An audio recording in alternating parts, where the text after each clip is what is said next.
اہل سنت والجماعت کا یہ موقف ہے، جس طرح امام طحاوی رحمہ اللہ نے بیان کیا ہے، ولا نر الخروج، کہ ہم جو ہے ائمہ کے خلاف جو ہے خروج کے قائل نہیں ہیں، جو حکمران ہیں ان کے خلاف خروج کے قائل نہیں ہیں۔ وَإِن جَارُوا، اگرچہ وہ ظلم کریں، اگر وہ ظلم کریں پھر بھی ہم ان کے خلاف نہ بد دعا دیں گے نہ ان کی اطاعت سے ہاتھ کھینچیں گے، تو ہم اس بات کے قائل نہیں ہیں۔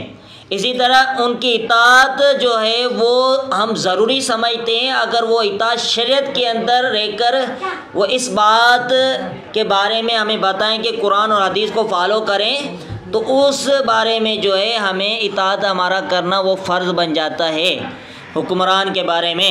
ہاں اگر وہ نافرمانی کا حکم دیتے ہیں اللہ رسول کے مقابلے میں، پھر ان کی اطاعت کرنا جو ہے ہمارے اوپر واجب نہیں ہے، تو پھر جو ہے ہم ان کی اطاعت نہ کریں اگر اللہ رسول کے مقابلے میں وہ کوئی نافرمانی کا حکم صادر کر رہے ہیں۔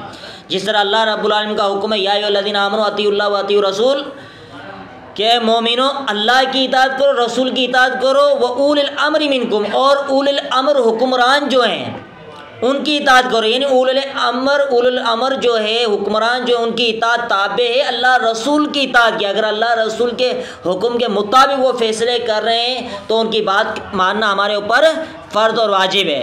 جس طرح رسول اللہ صلی اللہ علیہ وسلم نے فرمایا من اطاعنی فقد اطاع اللہ، جس نے میری اطاعت کی اس نے اللہ کی اطاعت کی، جس نے میری نافرمانی کی اس نے اللہ کی نافرمانی کی۔ ومن یطع الامیر، جس نے امیر کی اطاعت کی فقد اطاعنی، اس نے بھی میری اطاعت کی۔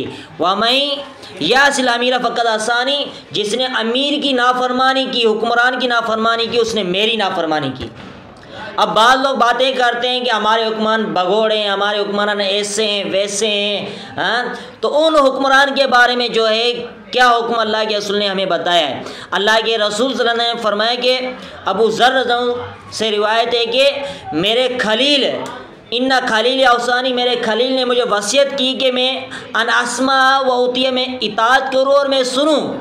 وَإِن كَانَ عَبْدًا حبشین، اگرچہ میرے اوپر جو حکمران ہو وہ حبشی، کالا کلوٹا حبشی جو ہے وہ مقرر ہو، اس کے جو اعضاء اگر کٹے ہوئے ہوں تو اس کی بھی اطاعت کرنا ضروری ہے۔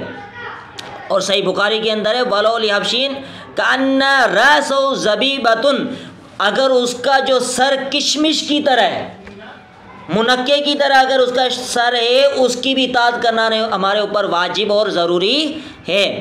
اسی طرح رسول اللہ صلی اللہ علیہ وسلم کی حدیث ہے صحیحین کے اندر، بخاری مسلم کے اندر، علی المرء المسلم، مسلمان کے اوپر السمع والطاعۃ، اطاعت کرنا اور سننا، حکمران کی بات سننا اطاعت کرنا یہ فرض ہے۔ کس چیز میں؟ فیما حب و کری، اگرچہ اس کو وہ بات پسند ہو یا ناپسند ہو، مگر اگر وہ نافرمانی کا اگر وہ حکم دیتا ہے پھر نافرمانی کے اندر اس کی کوئی اطاعت نہیں کرنی، نہ ہی اس کی کوئی بات سننی ہے۔ اگر وہ اچھی بات کی ہمیں حکم دے رہا ہے تو ہمیں اچھی بات کی بات ماننی ہے، اگرچہ وہ ہمیں ناپسند ہو۔ جس طرح رسول اللہ صلی اللہ علیہ وسلم من رہا من امیری، کوئی بھی شخص اپنے امیر میں سے کوئی چیز دیکھتا ہے وہ ناپسند کرتا ہے، فلیصبر، اس کے اوپر صبر کرے۔ اگر امیر کی کوئی بات ہمیں ناپسند آ رہی ہے تو اس کے اوپر ہم صبر کریں۔